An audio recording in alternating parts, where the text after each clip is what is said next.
І так, давно у нас не було відео про крота.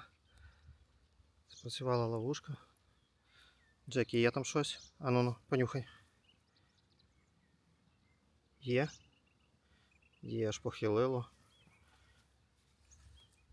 Да, вроді є щось. Так.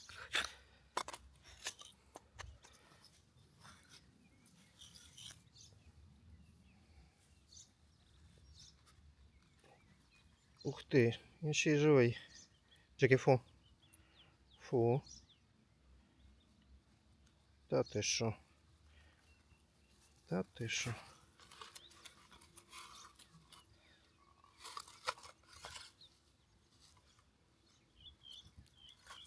Джекі, фу, не трогай. Фу.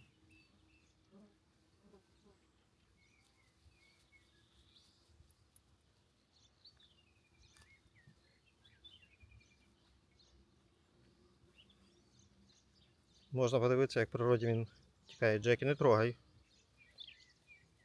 Він хороший, не трогай.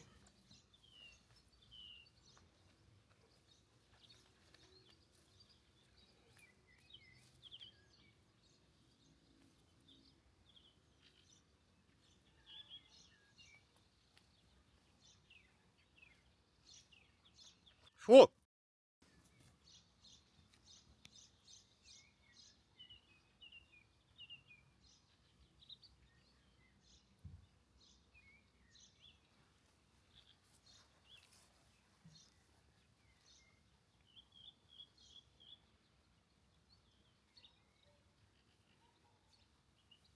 Джекі, не трогай, все, тікай.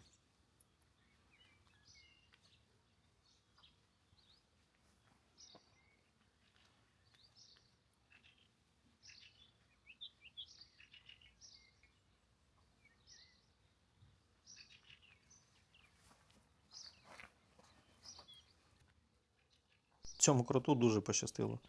Він вижив в кротоловці, він вижив після собаки. Ми його відпустили в поле за межі дачного масиву. Вітаю всіх! Тема сьогоднішнього відео – це чим і як косити ділянку. Раніше, особисто в мене, такого питання не стояло, тому що в мене не було якоїсь більш-менш площі, щоб можна було косити траву. Десь під'їзд машини біля забора, так. Але на самій території ділянки такої не було. Тому я використовував звичайну косу, хоча косар такий собі, але її вистачало. Принаймні на той момент. Років 4 назад для експерименту придбав ось такий тример. І одразу скажу. Ті, хто розглядає його як основний засіб, ті, хто хоче купити простіше, дешевше, легеньке, особливо жіночки, це до них звертаюся. Не купуйте такі тримери. Я вас прошу. Тому що ви будете мати певні проблеми з часом. Плюси його: він легенький, він зручний, є регулювання на свій зріст, є регулювання ручки. В комплекті йдуть ножі пластикові, металічні, фреза, повний фарш. Акумулятори теж різні, будь ласка, які завгодно ви можете придбати. Косити їм зручно, функцію він свою виконує. В різні місця, куди не залізеш, не такою косою, не такою, цією зайде. У мене дружина, коли перший раз спробувала, то відібрати не можна було, наскільки воно все зручно. Але, і ось але, нюанс заключається в якості. Диявол скривається в мелочах. Оцей вал і гайка, яка кріпить основні елементи, ножі, в таких тримерах іде дуже-дуже маленькі. Тобто в моєму випадку це десь було М5, по-моєму, гайка. І вона дуже швидко зносилася. і різьба зносилася, і сам вал стисався об землю. І саме основне, ну, кому це цікаво, хто в темі, тут ліва різьба. І знайти таку гайку нереально. Я знайшов, ну, коли вже переробляв, я знайшов М8 і, відповідно, знайшов пруток лівої різьби теж на М8 і зробив таким чином. Маючи доступ до певного інструменту, до станків, я всередині просверлив отвір під цей вал, насадив на нього, зашплінтував. І тепер у мене велика гайка з великою різьбою, яка добре зажимає і воно працює. По якості цього тримера можу сказати, що мотора вистачило на рік. Далі теж мотор мінявся, підбирався по характеристикам того мотора, який був попередній, тобто довжина вала, діаметр, розмір самого моторчика. Моторчик тут іде звичайний, щитковий, тому, в принципі, я знайшов його. Але для тих, хто не хоче цим таким ділом займатися, а тут треба прикласти досить таки серйозно руки, воно вам не потрібно. Як на мене, краще все-таки переплатити і придбати більш якісний інструмент. Є багато, великий вибір на 2 акумулятори або на один 40-вольтовий великої потужності із підвісами, тобто зручний в використанні. Я думаю, що такого інструмента вистачить набагато довше і працювати з ним буде простіше. Стосовно цього, ну, дивіться, от навіть банально можу показати. Я спеціально його не чистив, нічого після косіння. Ось тут отвори, які зроблені для того, щоб мотор охолоджувався, щоб через нього рухалось повітря. Одразу скажу, воно забивається так, що ні про який рух повітря тут мова не йде. Далі. Ножи, ну як бачите, ну це специфіка роботи. Попадає камінчик, ще щось, вони б'ються. Пластики взагалі фактично не працюють. І ще основний мінус, що під оцю шпулю, під цей захист попадає трава. Вона намотується, гальмує роботу двигуна, збільшується потужність. І це дві причини фактично, одразу кажу. Це поганий доступ повітря, вентиляція і додаткова нагрузка на двигун, і з цього двигун виходить із ладу. Досить часто приходиться розкручувати, доставати звідти траву. Після того знову збираєш, скручуєш і тоді можна працювати. Тому майте на увазі і при виборі звертайте на це увагу. На захист, на двигун, де він знаходиться, потужність і все інше. Хоча річ дуже зручна і, в принципі, вона доповняє отакого типу косарку. Про таку косарку пару слів. Я акцентую увагу на бренд, на фірму. Це одна з дешевих. Брав як експеримент, тому що порівняти не було з чим. І брав на свій страх і ризик, можна так сказати, щоб побачити, наскільки вона робоча тема і наскільки вона якісна. Працюю вже 2 роки, дуже задоволений. Дружина теж задоволена. Все є, як і в дорожчих, є регулювання, є можливість мульчування. Це йде на 2 акумулятори, вона не самохідна, її треба штовхати, але це, в принципі, не є проблема. Мінус, в принципі, це не більше не мінус, а побажання усіх, хто користується такими косарками. Це, звісно, бункер для скошеної трави.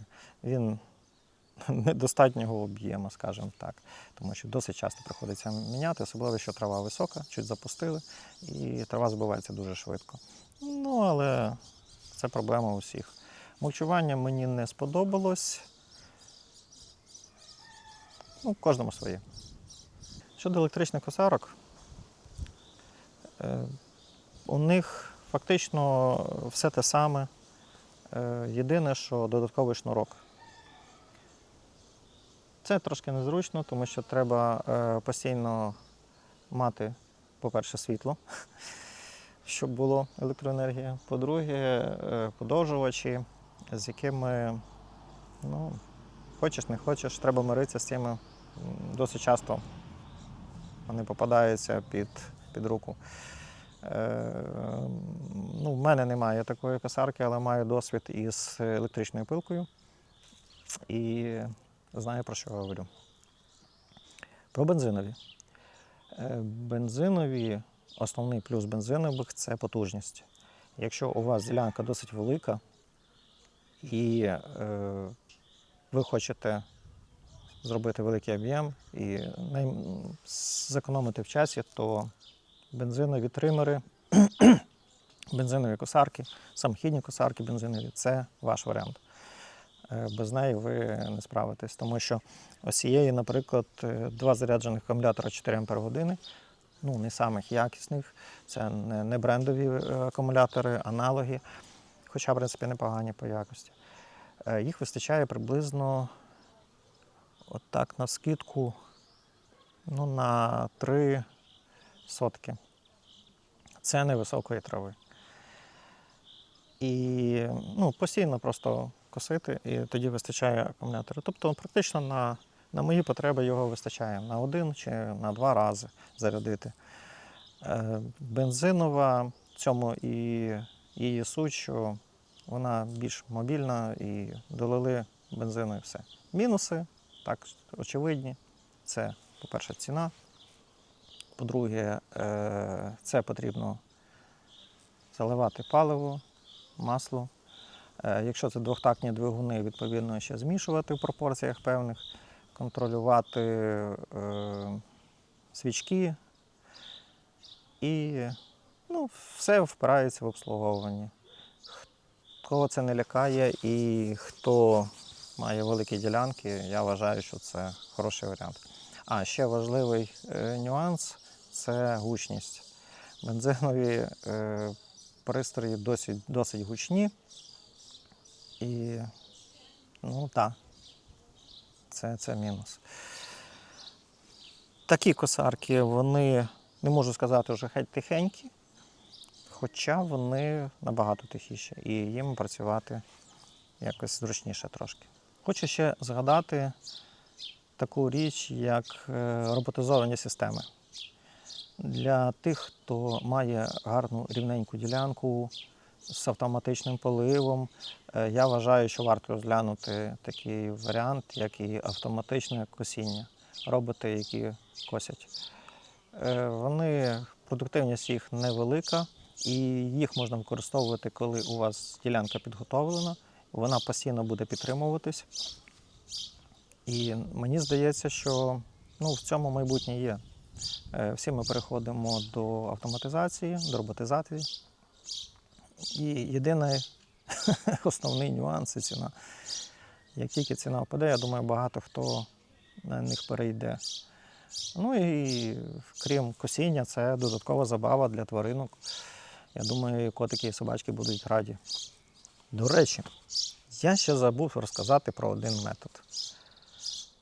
Дієвий. Це кролики, коза, корова, конь і т.д. і т.п. Тож косять траву дуже гарно і не потребують додаткових витрат на паливо, на електроенергію і все інше. Тому, якщо у сусіда є такі засоби виробництва, користуйтесь. Ось такий лайфхак.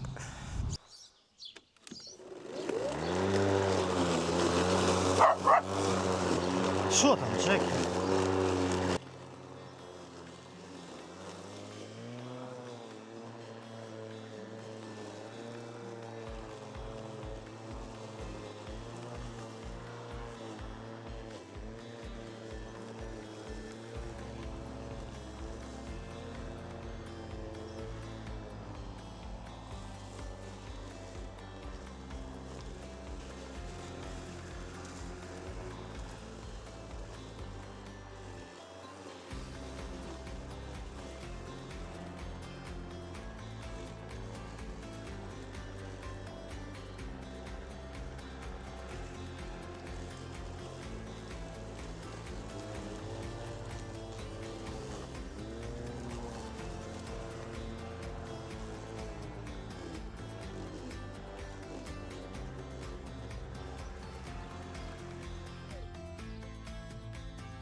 Скошену траву ми розсипаємо там, де є вільне місце, і даємо час, щоб вона просохла.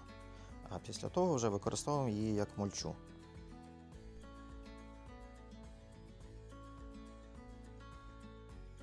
Мульчуємо ми в першу чергу плодово-ягодні культури. В минулому році була помічена така нехороша річ. Під мульчою була дуже перекопана земля.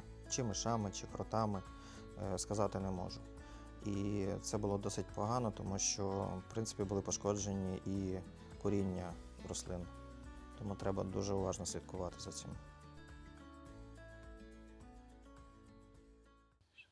Шановні садоводи-любителі, розкажіть на мені, чи у вас теж така сама проблема? Був урожай, гарненький такий, і тут на тобі за день все пропало.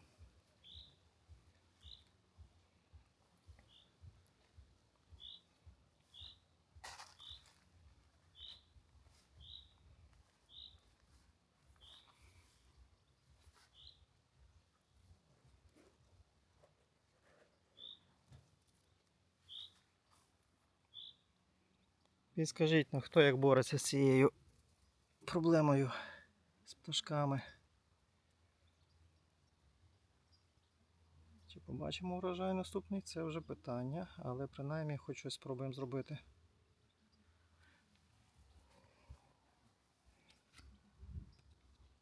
Повезло не тільки нам. Шпаки, мабуть, з усієї округи дуже допомогли нашому сусіду зібрати урожай черешні. Я сподіваюся, що у вас не така ситуація і все набагато краще. А на цій не дуже оптимістичній ноті ми закінчуємо наше відео. Бережіть себе та своїх близьких і до нових зустрічей!